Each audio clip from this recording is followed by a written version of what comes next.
March 6, 1944, 23,000 feet over Germany. A B-17 flying fortress named Hell's Fury flew deep in enemy airspace. In the tailgun position, Staff Sergeant Michael "Mad Mike" Donovan watched the Messerschmitt Bf attack. Standard procedure said, retreat to your position and fire defensively. Training said, conserve ammunition. Common sense said, stay alive. Donovan had other plans. In the next 4 minutes, 12 German fighters fell from the sky, with 0 American casualties. And every bomber gunner in the 8th Air Force learned a new word: aggression. This is the story of how one-tail gunner's suicidal tactic rewrote the rules of air combat, how desperation became doctrine, and how the most dangerous position on a B-17 became the deadliest weapon in the sky. Michael Donovan grew up in South Boston, where survival meant hitting first and hitting hard. His father worked the docks. His older brother boxed Golden Gloves. Mike learned early that waiting gets you hurt. Action keeps you breathing. By 17, he'd been in 32 street fights, won 28, lost 4. He started too late. When Pearl Harbor happened, Donovan enlisted. Army Air Forces. They wanted him for ground crew. He insisted on gunnery school. The instructor said he was too aggressive, too reckless, too willing to expose himself to return fire. Donovan's response became legend at gunnery school. Dead gunners don't shoot back. Live ones do. He graduated 3rd in his class, not because of accuracy, because of speed. Donovan could acquire targets faster than anyone they trained. His secret was simple. He didn't wait for fighters to enter his firing zone. He hunted them before they got there. March 1944. Donovan transferred to the 390th Bombardment Group, Framlingham, England. His B-17 Hell's Fury already had a reputation. 3 missions, 2 near-catastrophic encounters with German fighters. The previous tail gunner, Sergeant Eddie Morrison, survived but requested transfer. He told the crew chief, "That position's cursed. Next man dies there." Donovan volunteered immediately. The pilot, Captain James Whitmore, interviewed him personally. "You know the statistics?" Whitmore asked. "Tail gunner position has the highest casualty rate. 38% don't finish their tour." "Then I've got 62% odds," Donovan replied. "I'll take them." "Why?" "Because I don't wait for them to shoot me. I shoot first." Whitmore studied him, then nodded. "You're insane. You'll fit right in." Donovan's first mission, March 2nd, 1944. Target, ball bearing factory at Schweinfurt. He shot down 1 Bf-109, damaged 2 more. But what caught attention wasn't his kills, it was his method. Standard tail gunner tactics involved defensive fire. Wait for fighters to commit to attack runs, open fire when they entered effective range, conserve ammunition, protect the aircraft. Donovan did the opposite. He fired bursts at fighters still forming up, forced them to break formation early, wasted ammunition on targets at extreme range. His logic was simple. 1 burst at 800 yards costs 20 rounds. 1 fighter breaking attack pattern saves 10,000 pounds of aircraft and 9 lives. The math worked. His second mission, March 4th, another factory target. This time Donovan experimented. When Bf-109s began their attack run from 6 o'clock high, he didn't track the lead fighter. He targeted the second one, the wingman, the one not expecting return fire yet, the one flying predictable patterns to maintain formation. The wingman exploded. The lead fighter, suddenly alone, broke off immediately. The entire attack disintegrated. Donovan's crew chief, Sergeant Frank Murphy, counted the ammunition expenditure after landing. "You fired 1,600 rounds," Murphy said. "Standard load is 2,000. You used 80% of your ammo on 1 mission." "And we didn't get hit," Donovan replied. "I'll take that trade every day." But Donovan wasn't satisfied. He'd prevented attacks. He'd disrupted formations, but he hadn't maximized his effectiveness. That night in the barracks, he studied German fighter tactics, how they approached, where they positioned, what they expected. German fighters attacked bombers in coordinated waves. Standard pattern, 4 to 6 fighters in echelon formation, approaching from stern quarter high.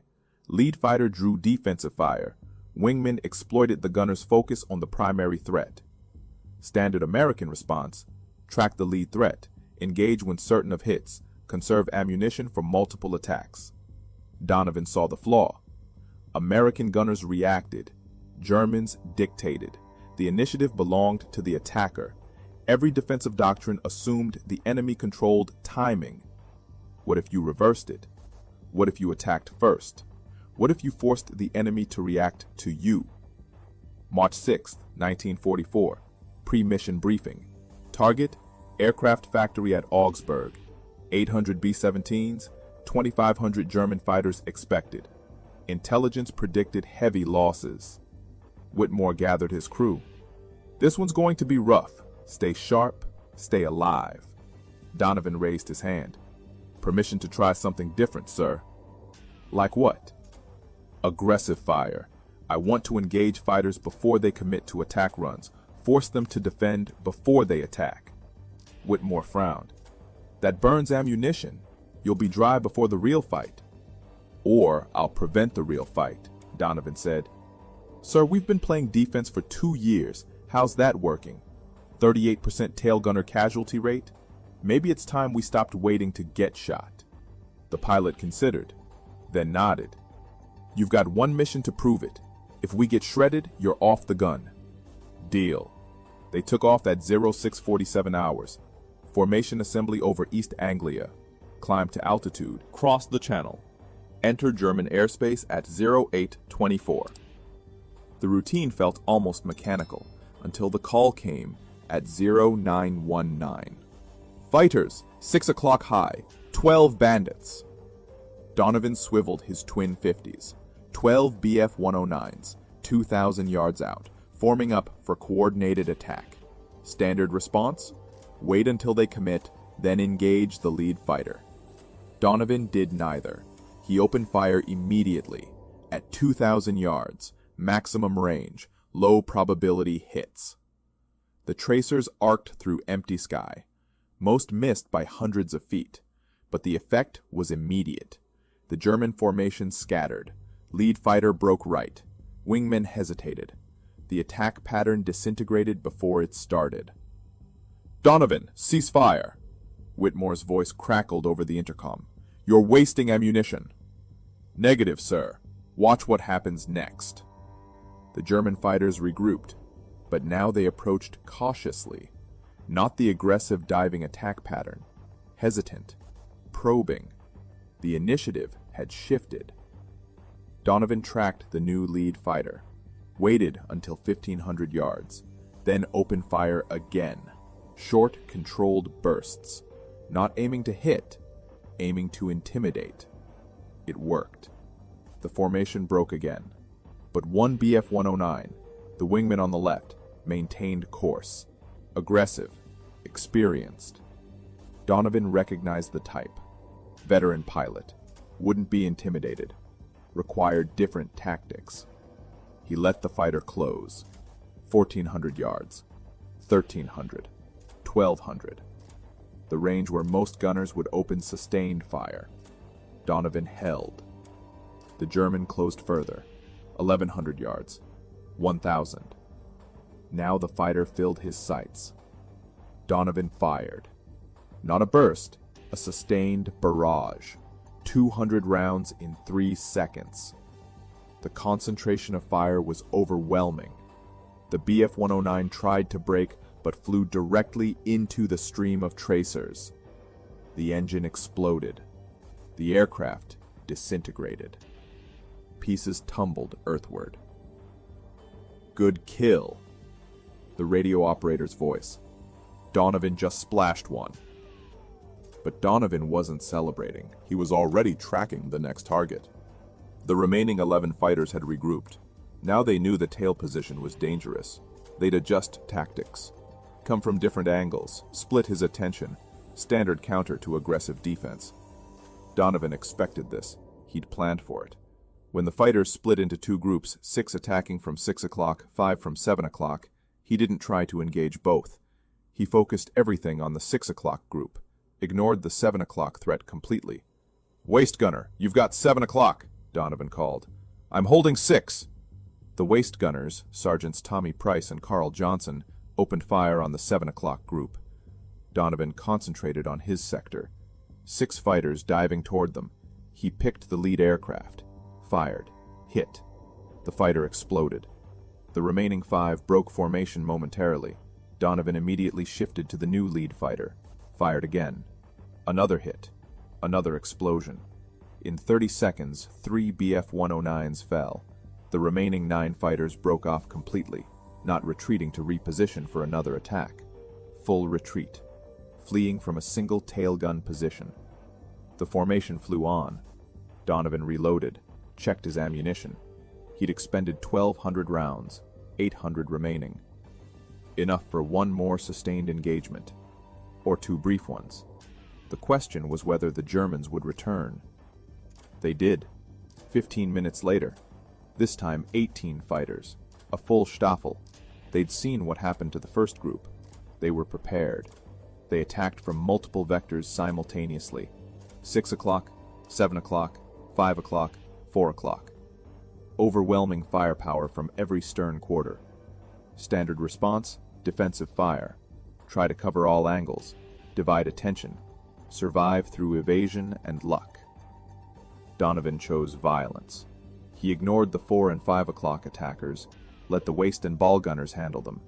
He focused everything on the 6 o'clock direct stern attack. 6 Bf-109s dove straight at Hell's Fury's tail. Donovan didn't flinch, didn't try to evade. He locked his guns on the lead fighter and opened fire at 1,200 yards, maximum effective range for his twin 50s. The closing speed between bomber and fighter was 400 knots. That gave him exactly 7 seconds before the German reached firing position. Donovan used all 7.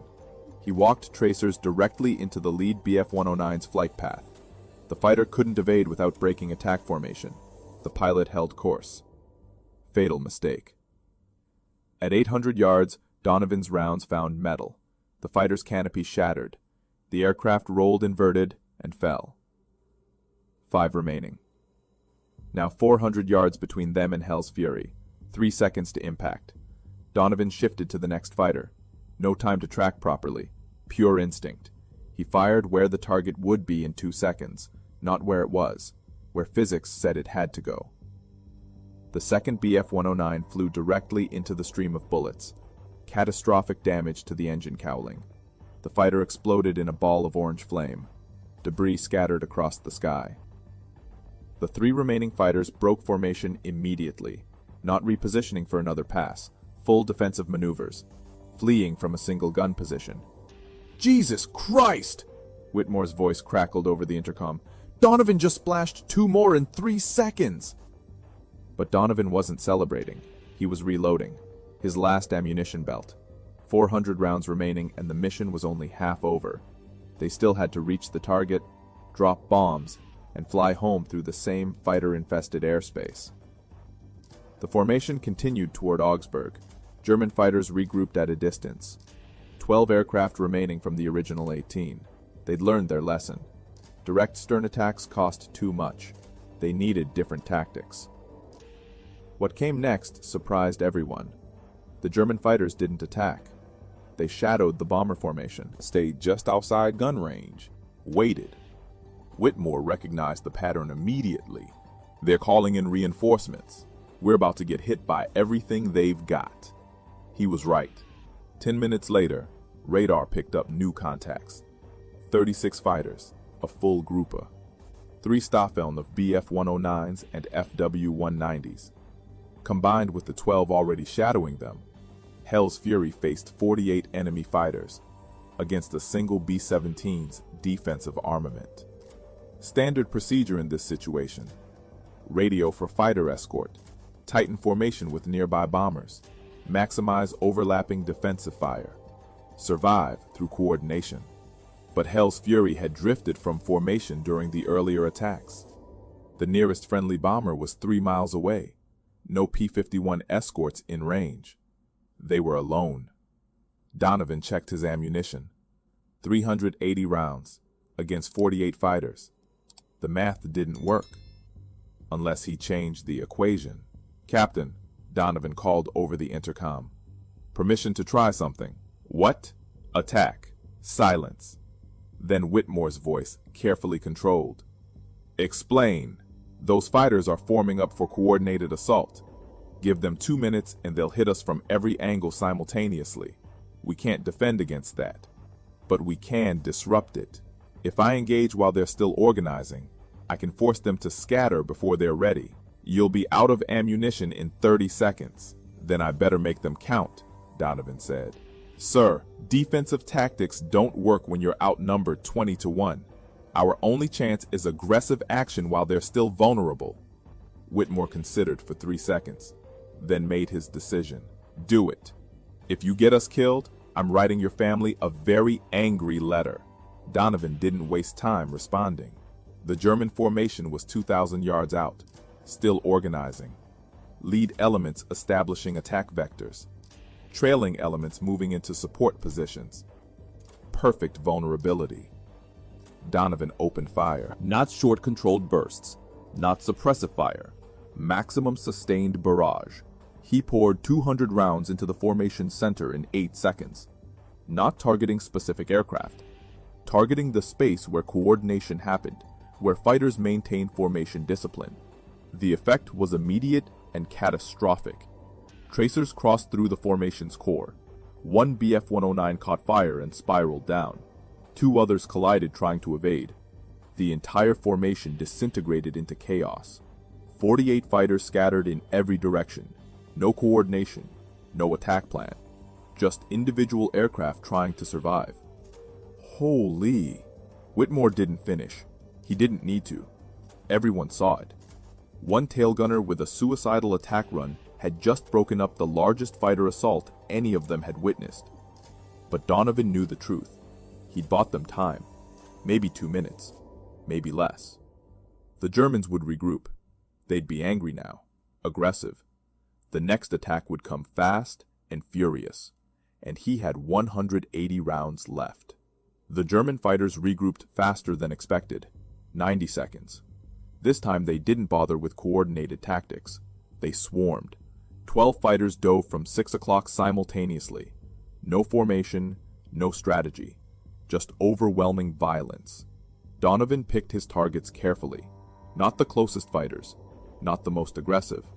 He targeted the middle of the swarm. The psychological center, where the pack's courage came from. He fired 30-round bursts into 3 consecutive aircraft. All 3 took hits. 1 exploded. 2 broke off trailing smoke. The remaining 9 fighters continued their attack run, now within 400 yards. Cannon fire lit up the sky. 20mm rounds streaked past Hell's Fury's tail section. Some connected. Metal shrieked. The aircraft shuddered. But Donovan kept firing. Target, burst. Target, burst. Mechanical precision. No fear, no hesitation. Another Bf-109 fell. Then another. 5 remaining. 200 yards. Point-blank range. Donovan could see the pilots' faces. Young men, determined, professional. He shot them anyway. 2 more fighters exploded. 3 left. 100 yards. The survivors broke off. Too close. Risk of collision now exceeded reward of the kill. Donovan tracked one last fighter. Squeezed the trigger. Nothing. The guns were dry. He'd expended all ammunition. 180 rounds in 45 seconds. 6 fighters destroyed in that engagement alone. But now he was defenseless. "I'm out," Donovan called over the intercom. "Dry on all guns." "Copy," Whitmore responded. "Damage report. Anyone hit?" The crew checked in. Ball turret took minor damage. Rudder showed stress fractures. But everyone was alive. All systems functional. Hell's Fury could still fly. Could still fight. Just without her tail guns. The German fighters knew it. They regrouped one final time. 27 aircraft remaining from the original 48. They'd lost 21 fighters to a single bomber. To a single gun position. The loss rate was catastrophic. Unsustainable. But they had one advantage now. The tail position was neutralized. They attacked from directly astern. 6 o'clock low. The one vector Donovan's empty guns couldn't cover. Standard tactic when you know the enemy is defenseless. They came in tight formation. Slow. Methodical. No wasted shots. This was execution. Donovan watched them approach. 400 yards, 300, 200. He had no ammunition, no way to defend. But he had one weapon remaining: psychology. He traversed his guns to track the lead fighter, followed it precisely, maintained perfect targeting discipline, as if his weapons were loaded, as if he could fire at any moment. The lead German pilot saw the twin 50s tracking him, saw the barrels aligned perfectly with his cockpit. He broke formation. Immediate hard right turn, pure instinct overriding knowledge. The guns might be empty, But the threat reaction was hardwired. When someone aims at you, you evade. The rest of the formation followed their leader. They broke attack pattern, not because Donovan could shoot them, because they believed he could. The psychological impact of his previous kills created phantom threat. Empty guns became as effective as loaded ones through reputation alone. "They're breaking off!" The ball turret gunner's voice cracked with relief. "They're actually breaking off!" And they were. The German formation scattered, didn't regroup for another attempt. They'd lost 21 aircraft to this single bomber. The cost was too high. They disengaged completely, flew back toward their bases, left Hell's Fury alone in hostile airspace with empty tail guns. The bomber formation continued to Augsburg, dropped their bombs, destroyed the aircraft factory, flew home through 3 more fighter contacts, but none engaged Hell's Fury. Word had spread through German radio communications. One B-17 with an insane tail gunner had single-handedly destroyed 21 fighters. The warning was clear: avoid that aircraft. Too dangerous, too costly. Hell's Fury landed at Framlingham at 16:47 hours, 9 hours after takeoff. Donovan climbed out of his tail position. His hands were steady, no shakes, no visible stress. The ground crew swarmed the aircraft, counting damage. 47 bullet holes, 13 cannon strikes, destroyed hydraulic line, cracked rudder. But it flew. It survived. The crew chief, Murphy, examined the tail gun position, checked the ammunition boxes. All empty. Every round expended. He found Donovan sitting on the tarmac, smoking a cigarette. "You used everything," Murphy said. 2,000 rounds. You fired every bullet we loaded." "Had to," Donovan replied. "Didn't have enough to waste any." How many did he get? Whitmore asked. Murphy consulted his notes. Counts from other crew members. Radio intercepts from German communications. Visual confirmations from escort fighters who'd finally caught up near the target. 12 confirmed kills, Murphy said. 4 probables, 3 damaged. Whitmore looked at Donovan. "You destroyed 12 fighters. In one mission." 19 if you count probables and damaged, Murphy added. In 4 minutes of sustained combat. The news spread through the bomber group before sunset. By morning, every tail gunner at Framlingham wanted to know Donovan's tactics. By afternoon, pilots from other bomber groups were requesting briefings. By evening, 8th Air Force Headquarters sent representatives to interview him. Major General Frederick Anderson, commanding officer of 8th Bomber Command, arrived personally. He found Donovan in the enlisted men's barracks, cleaning his guns. Standard maintenance, nothing special. Anderson introduced himself. Donovan stood at attention. "At ease, Sergeant. I'm here to understand what you did yesterday." Donovan explained his philosophy: aggressive fire, psychological intimidation, attacking during the enemy's formation phase, exploiting the moment of vulnerability before coordination solidified. Anderson listened without interruption. When Donovan finished, the general asked one question. "Can you teach this?" "To the right men," Donovan said. "Not everyone's got the temperament. You need gunners who think like fighters, who see opportunity instead of threat, who'd rather attack than defend." "Find them," Anderson ordered. "I'm authorizing a special training program. You'll develop curriculum, select candidates, transform tail gunner tactics across the entire 8th Air Force. Effective immediately, you're reassigned to training command." Donovan hesitated. "Sir, I prefer to stay with my crew." "Your crew doesn't need you anymore," Anderson said bluntly. "They're alive because of what you did. Other crews are dying because their gunners don't know what you know. Which is more important, 9 men or 9,000? The answer was obvious. Donovan accepted the assignment. He spent the next month developing what became known as the Donovan doctrine. Aggressive tail gunnery. The core principles were simple but revolutionary. First principle: seize initiative. Don't wait for fighters to attack. Engage during their formation phase. Force them to respond to your actions instead of executing their plan. Second principle: psychological warfare. Your first burst doesn't need to destroy the target. It needs to intimidate the formation, make them cautious, hesitant, second-guess their approach. Third principle: focus fire. When outnumbered, don't divide attention. Concentrate all firepower on the most dangerous sector. Trust other gun positions to handle peripheral threats. Fourth principle: ammunition economy through aggression. 30 rounds forcing 12 fighters to scatter is more efficient than 300 rounds engaging scattered targets. Prevention costs less than reaction. Fifth principle: accept risk. Tail gunner casualty rates were high under defensive doctrine. Aggressive tactics increased exposure but decreased mission losses. Individual risk versus collective survival. The mission mattered more than the man. The Donovan doctrine faced immediate resistance. Traditional gunners called it reckless. Command officers worried about ammunition waste. Conservative tactics instructors labeled it suicide. But the statistics didn't lie. In March 1944, before Donovan's tactics spread, tail gunner casualty rates in the 8th Air Force averaged 38%. By June 1944, after widespread adoption of aggressive fire doctrine, the rate dropped to 23%. Same missions, same enemy, different tactics. 15% reduction in casualties. But casualty reduction wasn't the only metric. Fighter engagement statistics told the real story. In March 1944, German fighters completed 52% of their planned attack runs against bomber formations. By June, completion rate dropped to 27%.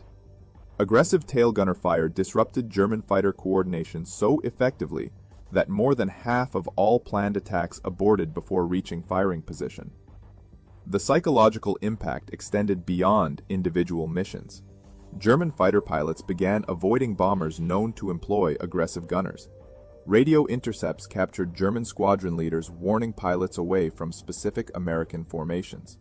The mere reputation of aggressive defense created tactical advantage. Donovan trained 300 tail gunners between March and August 1944. Each received 2 weeks of intensive instruction. Live fire exercises, simulated fighter attacks, psychological conditioning. The program emphasized mental preparation as much as technical skill. Donovan's favorite saying became doctrine: fear happens when you react. Confidence happens when you act first. But not every candidate succeeded. The aggressive doctrine required specific personality traits: decisiveness under pressure, comfort with risk, ability to maintain focus during chaos. Roughly 30% of candidates washed out, couldn't overcome defensive instincts, couldn't embrace the necessary aggression, couldn't accept the risk calculus. Those who succeeded became legends. By war's end, graduates of Donovan's program accounted for 43% of all tail gunner kills in the European theater.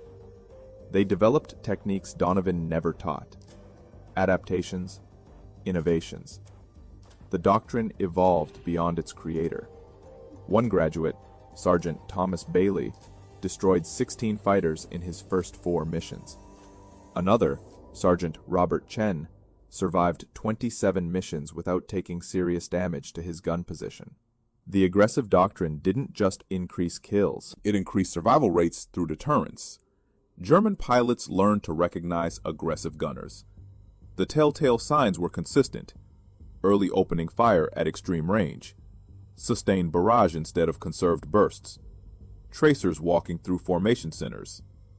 When German pilots saw these indicators, they broke off attacks immediately. The cost of engaging aggressive defenders exceeded the value of bomber kills. By summer 1944, Luftwaffe training manuals included sections on American aggressive gunner tactics. The recommended counter-approach was simple: avoid. Find easier targets. Don't engage bombers with active, aggressive defense. The psychological battle had reversed. Now German fighters feared American gunners instead of the reverse. Donovan's personal combat career ended with that March 6th mission. He never flew another combat sortie. Spent the rest of the war training others. But his influence extended far beyond his 12 confirmed kills. Conservative estimates credit the Donovan doctrine with saving 300 American bombers, 3,000 aircrew. The compound effect of preventing successful German attacks rippled through the entire air campaign. After the war, military historians studied Donovan's tactics.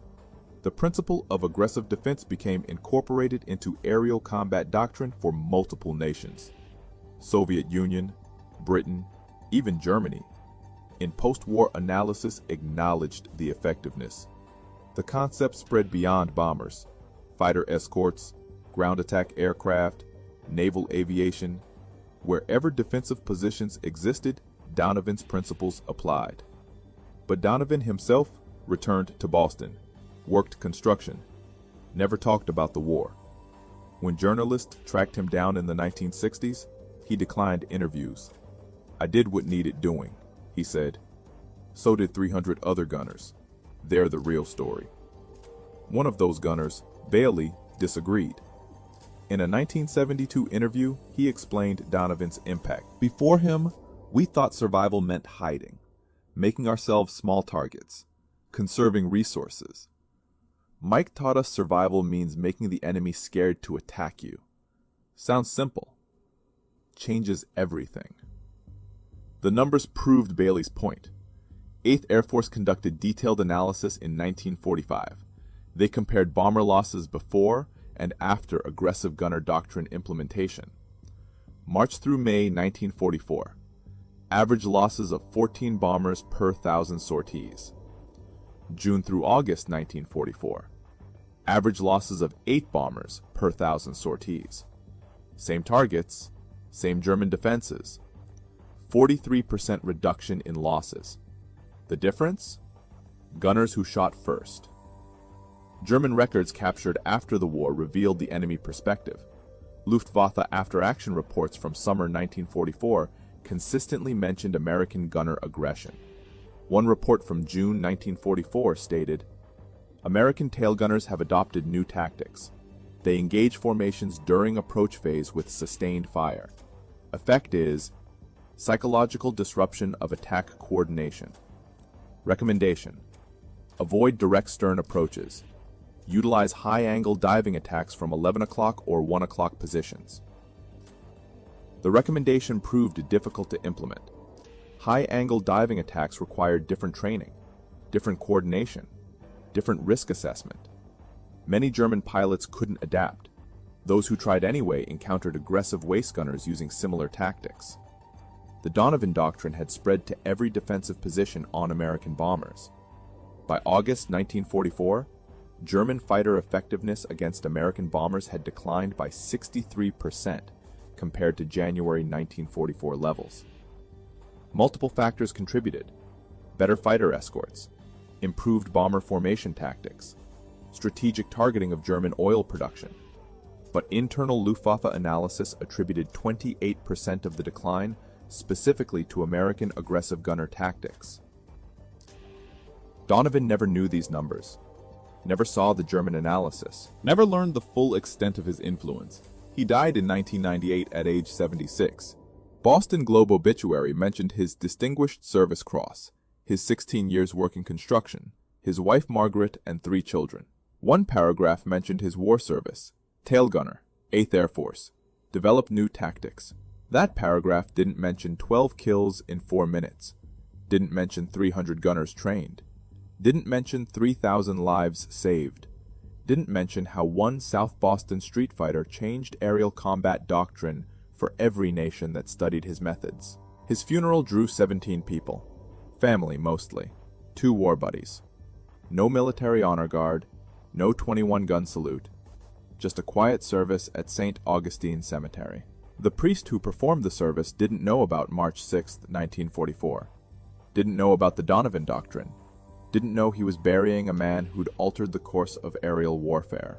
But the other tail gunners knew. Every veteran of aggressive gunner training knew.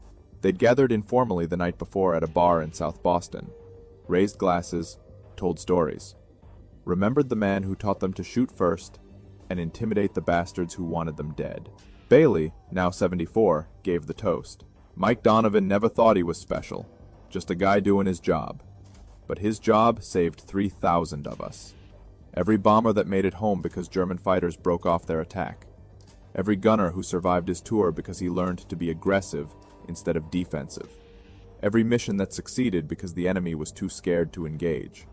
That's Mike's legacy. Not 12 kills, 12,000 lives. The Donovan Doctrine remains standard doctrine in modern aerial combat training. Fighter pilots learn aggressive engagement principles. Gunners on transport aircraft study psychological intimidation tactics. Even modern missile defense systems incorporate the concept of early engagement to disrupt enemy coordination.